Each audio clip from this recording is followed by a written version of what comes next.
Let's look at who qualifies as a client under the FACE Act. A client may be one person or group of persons.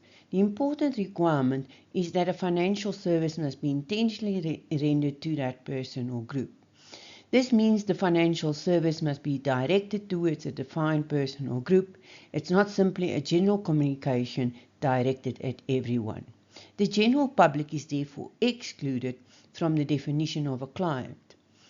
However, beneficiaries and successors in title are specifically included.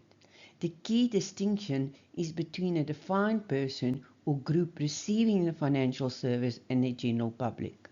So when you apply this definition, ask, was the financial service intentionally rendered to the particular person or defined group? A client may be one person or defined group of persons who intentionally receives the financial service. The general public is excluded from this definition. This important point is that the number of recipients does not determine the classification. One random person may form part of the general group, while a group containing 1,000 people might be defined as a group of clients. What matters is whether the recipient's circumstances are known or reasonably determinable. If their circumstances are known, professional judgment can be used when rendering the financial service. For example, a teachers' union may have 1,000 members. Although the group is large, its members share identifiable characteristics. We may know that they are employed and hold bank accounts. Their circumstances are therefore reasonably determinable and professional judgment can be exercised. Now compare this with a random person walking along a pavement who receives opinion-based info. That person's circumstances are unknown, so professional judgment cannot be exercised. The person is therefore regarded as part of the general public. Remember, the test is not how many people receive the financial service. The test is whether their circumstances are known or reasonably determinable.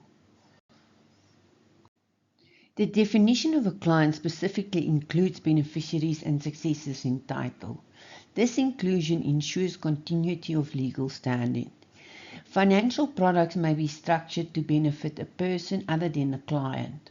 For example, if a policyholder dies and a funeral policy fails to pay a benefit, the beneficiary becomes a client for purposes of enforcing the product rights and may pursue a claim against the FSP. Let's look at an example. Jan takes out a funeral policy and later submits a complaint against the FSP to the FACE Ombud after his claim is rejected. Before the complaint is finalized, Jan passes away. Jan is survived by his wife and his daughter, who are both beneficiaries under the funeral policy, who cannot pursue the complaint with the FACE Ombud. Jan's wife as a beneficiary under the funeral policy, Jan's daughter as a beneficiary under the funeral policy, Jan as the original policy holder, Jan's estate represented by the executor. The correct answer is C. In this scenario, Jan's wife and daughter may pursue the matter in their capacity as beneficiaries. Likewise, the executor may act on behalf of Jan's estate as the legal representative of the deceased. Jan himself cannot pursue the complaint because he is deceased and therefore no longer has legal capacity to act. Many learners are baffled by this question because the answer appears too obvious to be tested. However, this question illustrates an important aspect of the exam. Questions do not always test complex principles. In many cases, they test your ability to apply basic legal understanding within the context of the FACE framework. For this reason, never dismiss an answer simply because it appears obvious.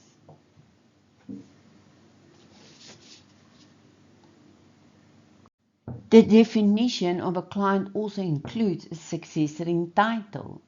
Now, a business cannot act by itself.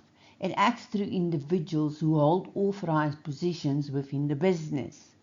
Over time, these individuals may leave and be replaced. The person who takes over the authorized position is known as the successor in title.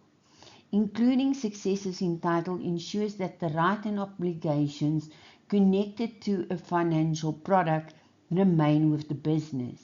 They do not remain with the particular individual who previously acted for the business. For example, a company may hold an insurance policy and authorize its CEO to make decisions relating to that policy. If the CEO leaves and a new CEO is appointed, the new CEO becomes the successor in title. The new CEO may then continue to exercise the company's right under the policy. Let us apply this principle to an exam type scenario. ABC Retail takes out an insurance policy. Thabo, the financial manager, is authorized to act for the company in relation to the policy. 2 years later, Thabo resigns and Nomsa becomes the new financial manager. A company vehicle is then stolen. Nomsa discovers that the vehicle was never added to the policy schedule, despite Thabo having requested the FSP to add it. Who has legal standing to institute a complaint against the FSP? The correct answer is Nomsa, because she currently holds the authorized financial manager position. Remember that ABC Retail is the client. Thabo was never the client in his personal capacity. He merely acted for ABC Retail when the financial product was acquired. When Thabo resigned and Nomsa took over the same authorized position, she succeeded him in that role. Nomsa therefore became the successor in title. She may exercise ABC Retail's rights relating to the financial product, including instituting a complaint against the FSP. The important principle is that the individual may change, but the client's rights and obligation remains with the business.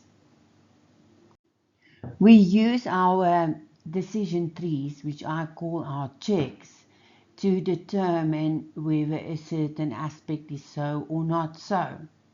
The purpose of a client check is to determine whether the nature of the recipient aligns with the definition of a client.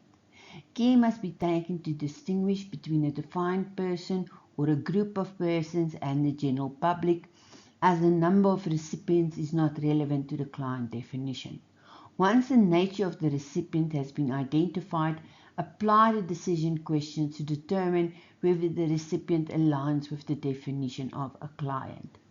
Please go through the examples in the course material.